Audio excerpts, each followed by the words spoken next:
ओम शांति। आज की मुरली के जो मुख्य पॉइंट्स हैं वो इस प्रकार से हैं। बाबा ने कहा, मीठे बच्चे, यह बना बनाया अनादि ड्रामा है।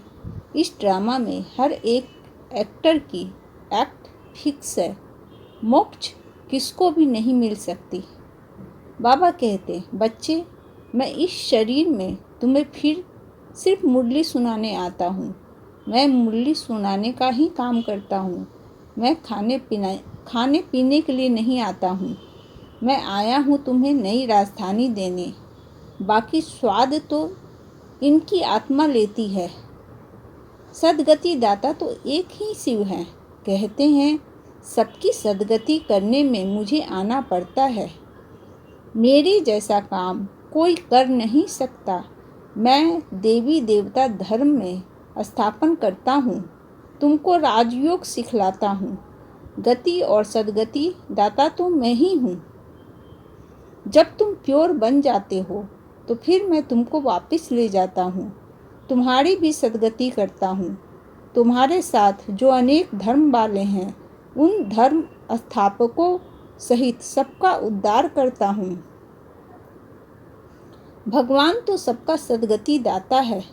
इसलिए गीता सब धर्म वालों के लिए धर्म शास्त्र है। सबको इसे मानना पड़े। तुम हो शिव शक्तियाँ।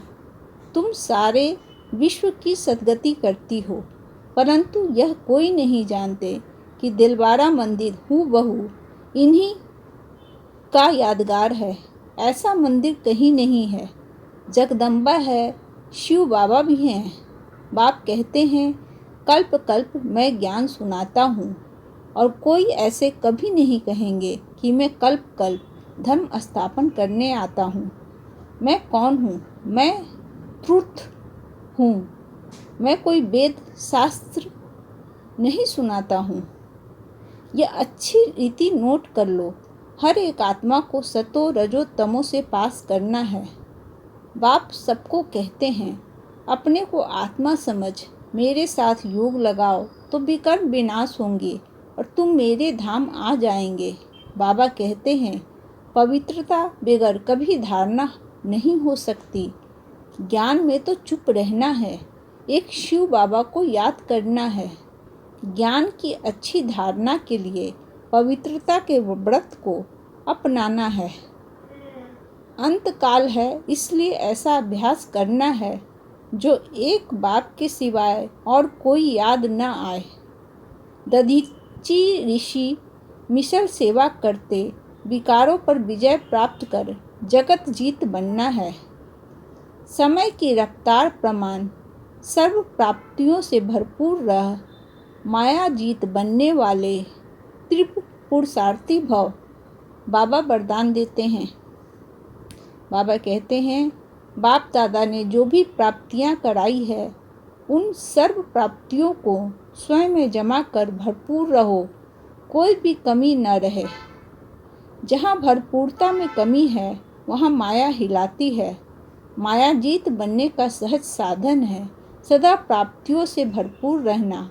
कोई एक भी प्राप्ति से वंचित नहीं रहो। सर्व प्राप्ति हो। समय की रफ्तार प्रमाण कोई भी समय कुछ भी हो सकता है। इसलिए तीव्र पुरुषार्थी बन। अभी से भरपूर बनो। अब नहीं तो कभी नहीं। सत्यता और निर्भयता की शक्ति साथ हो तो कोई भी कारण हिला नहीं सकती। और बाबा कहते हैं, कलयुग में दुख की भीड़, स्वर्ग में तो सुख ही सुख है। जैसे पहले लक्ष्मी नारायण आएंगे तो उनको सतो रजो अवस्था के पास होते पुनर्जन्म लेते लेते फिर तमो प्रधान अवस्था को पाना ही है। तुमको ज्ञान से श्रृंगार कर स्वर्ग के मालिक लक्ष्मी अथवा नारायण को बनने लायक बनाता हूँ। फिर तुमको वापस ले जाता हूँ। भगवान आकर सबकी सदगति भी करते हैं। भारत को स्वर्ग भी बनाते हैं। सतयुग में परमात्मा को याद करने की दरकार नहीं। सतयुग में कोई मंदिर होता नहीं। बरोबर हम तुम समझते हैं हम नारायण और लक्ष्मी को वरेंगे, स्वर्ग के लिए तैयार हो रहे हैं। लक्ष्मी नारायण दोनों नहीं कहेंगे, फिर से राजाई करने आए हैं। वहाँ यह ज्ञान प्रायः लोप हो जाता है। उस तरफ है आसुरी कुटुंब, यहाँ है ईश्वरीय कुटुंब। फिर जाकर दैवी गोद लेंगे, स्वर्ग के मालिक बनेंगे। माता पिता की मत पर चलेंगे तो स्वर्ग के सुख घनेरे मिलेंगे। तो बाप दादा ने आज जो मुरली के मुख्य पॉइंट्स थे वो हमने डिस्कस किया।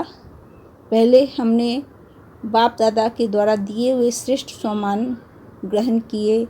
उसके बाद बाप दादा ने हमें होमवर्क बताया कि कैसे कैसे हमें क्या क्या करना है और किस तरीके से बाप दादा को याद करते हुए सतयुगी घराने में प्रवेश करना है। फिर बाबा ने सतयुगी घराने की विशेषता बताई और कहा कि हमें कैसे लक्ष्मी और नारायण को वरना है।